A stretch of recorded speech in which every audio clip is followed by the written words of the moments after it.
Wir haben den Stellplatz Barcelona Beach verlassen und sind jetzt auf der Autobahn und fahren Richtung Süden.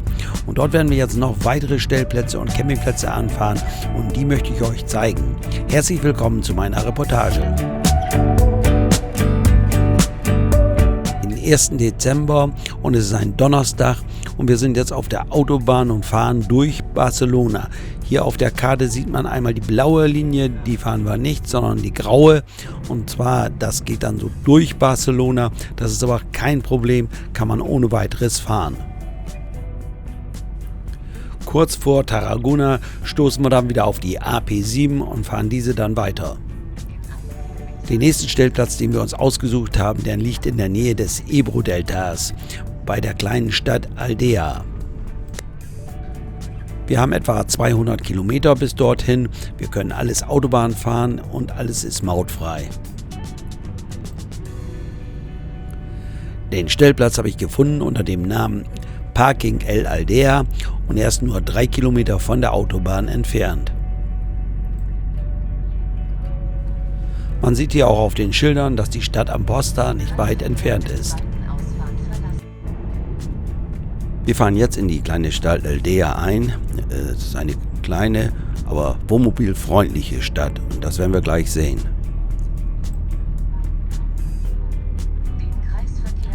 Wir durchfahren jetzt das Zentrum der Stadt. Man sieht schon Einkaufsmöglichkeiten. Es gibt Bars und Restaurants hier.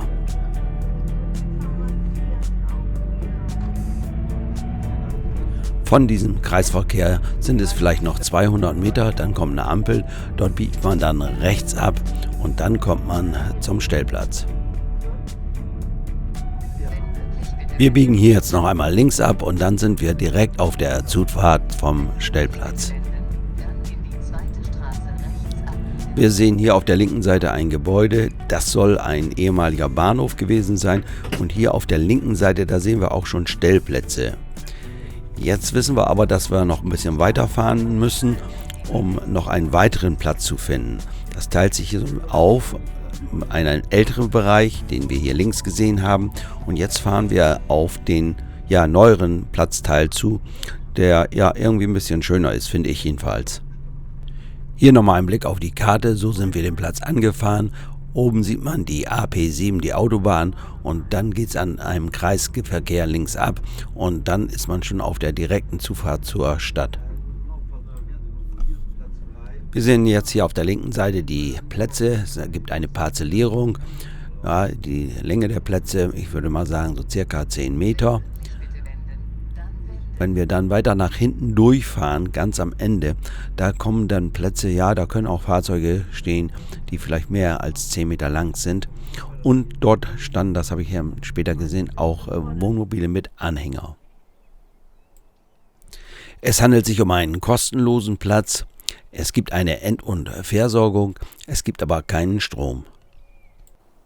Das Wetter war den letzten Tagen etwas wechselhaft. Wir haben Temperaturen von 18, 19 Grad gehabt mit Sonnenschein, aber auch Bewölkung und mal einen Regenschauer und nur 14 Grad. Hier, wo wir jetzt stehen, sind es bis zur Entsorgung vielleicht ca. 200 Meter.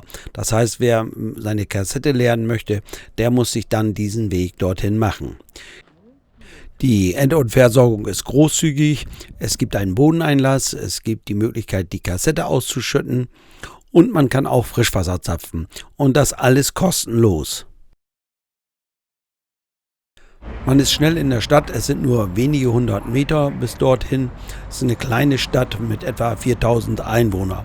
Also Stadt kann man vielleicht gar nicht sagen, sondern es ist ein kleinerer Ort. Wenn man durch die Stadt läuft, dann sieht man hier die Einkaufsmöglichkeiten. Es gibt auch kleine Bars und Cafés. Restaurants haben wir so jetzt nicht gesehen, aber ich gehe davon aus, dass es die hier auch gibt.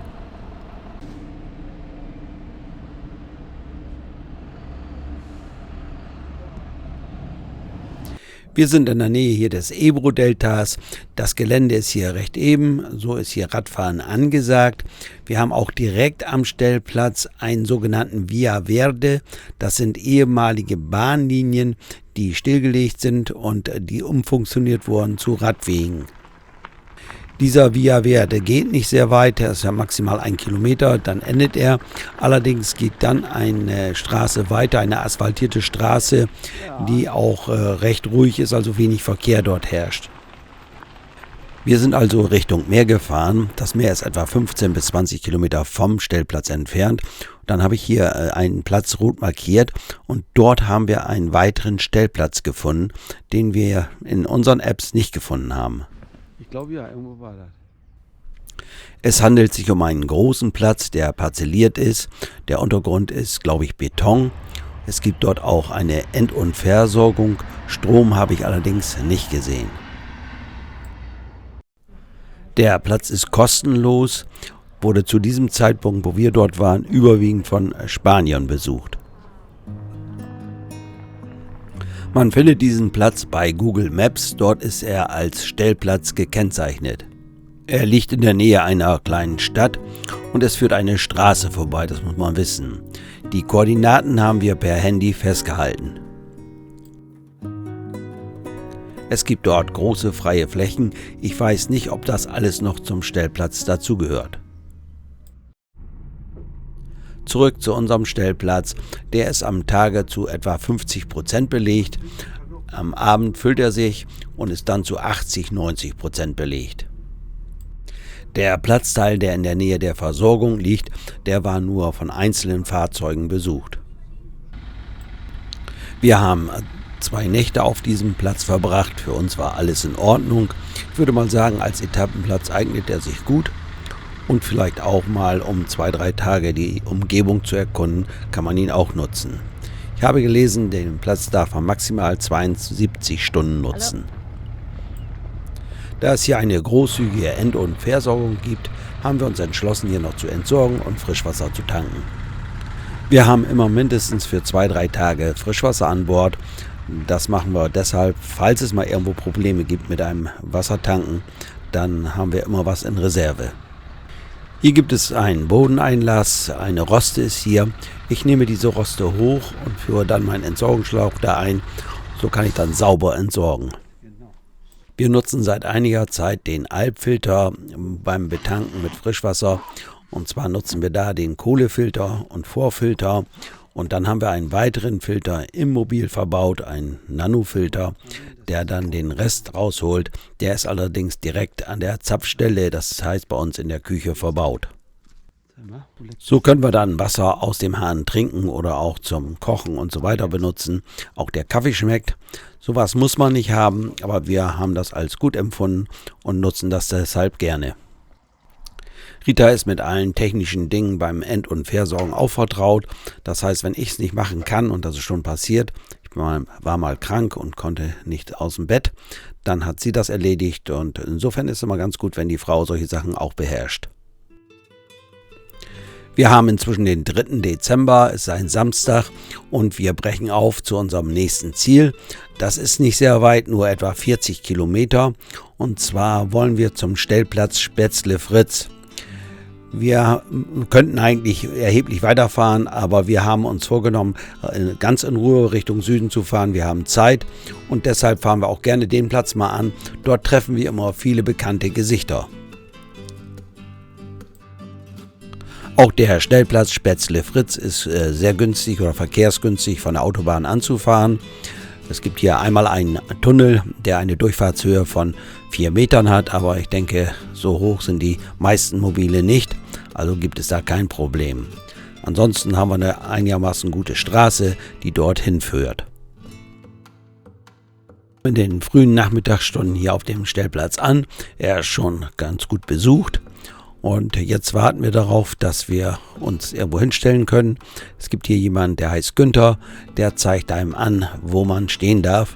Das ist hier bei der Masse der Mobile auch erforderlich, denn sonst würden hier nicht ausreichend Fahrzeuge hingehen und einige müssten dann weiterfahren, weil sie keinen Platz mehr bekommen. Es handelt sich um einen großen geschotterten Platz. Eine Parzellierung gibt es. Der Platz wird in erster Linie von großen Fahrzeugen genutzt und natürlich auch von Fahrzeugen mit Anhänger. Die haben hier außen ausreichend Platz. Der Platz hat Strom, eine End- und Versorgung. Es gibt die Möglichkeit zu duschen und Toiletten gibt es auch. Der Preis ist 12 €, die Platzgebühr. Ein Teil davon wird, wenn man hier ins Restaurant geht, vergütet. Am Abend hat sich der Platz gut gefüllt. Das darf ich vielleicht noch sagen, hier sind auch Wohnwagen erlaubt, also auch hier dürfen auch Wohnwagen stehen. Den Vario, den wir dort sehen, das ist nicht unser, das ist ein Fahrzeug, was unserem sehr ähnlich sieht. Wir kennen die Camper, die diesen Vario fahren. Am Abend gehen wir ins Restaurant. Es geht hier nicht nur um Essen, sondern auch um Unterhaltung. Hier treffen wir viele Camper und da gibt es einen angeregten Erfahrungsaustausch. Es gibt auch die Möglichkeit, hier Produkte der Region zu kaufen. Man kauft hier nicht die Katze im Sack, man kann es probieren hier vorher. Am nächsten Morgen soll es für uns weitergehen. Wir haben gut geschlafen. Es war auch in den Morgenstunden relativ ruhig. Die meisten sind erst nach 9 Uhr gestartet von hier, sodass man also ganz in Ruhe ausschlafen konnte. Einige wenige bleiben 2 Nächte hier und es gibt auch Camper, die hier mehrere Tage verbringen. Das Tor hier wird morgens um 7 Uhr geöffnet und am Abend um 22 Uhr geschlossen. Für uns geht es am heutigen Tag auch nur 50 Kilometer weiter und zwar wollen wir uns einen Campingplatz anschauen, der hat den Namen Los Olivos. Der Platz liegt ganz grob zwischen Tarragona und Valencia, etwa auf halber Strecke und nicht direkt am Meer. Ich kann es nur schätzen, so circa 10 Kilometer vom Meer entfernt.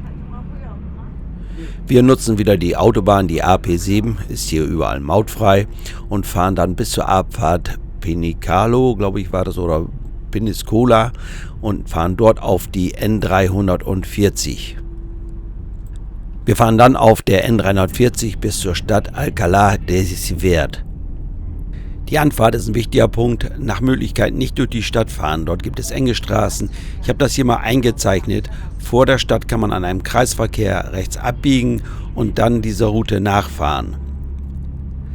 Hier sieht man es jetzt. Wir biegen jetzt hier an diesem Kreisverkehr rechts ab und fahren dann durch so eine Art Gewerbegebiet. Man fährt am besten so, wie ich es hier markiert habe, also gelb eingezeichnet habe und nicht so, wie Google Maps es vorschlägt.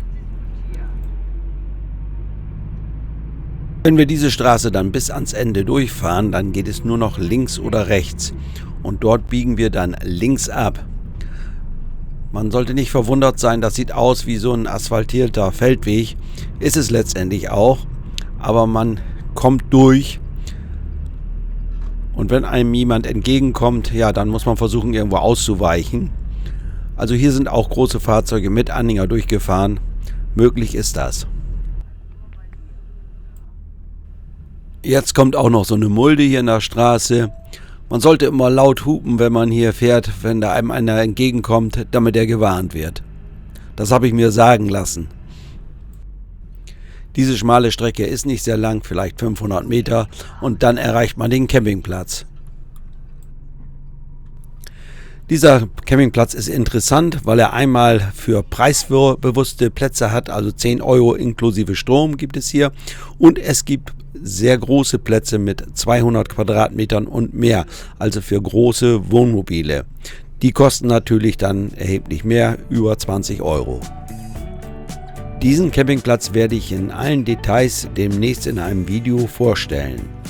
Für heute soll es erstmal gewesen sein. Ich sage mal wieder Dankeschön fürs Zuschauen und bye bye, bis zum nächsten Mal.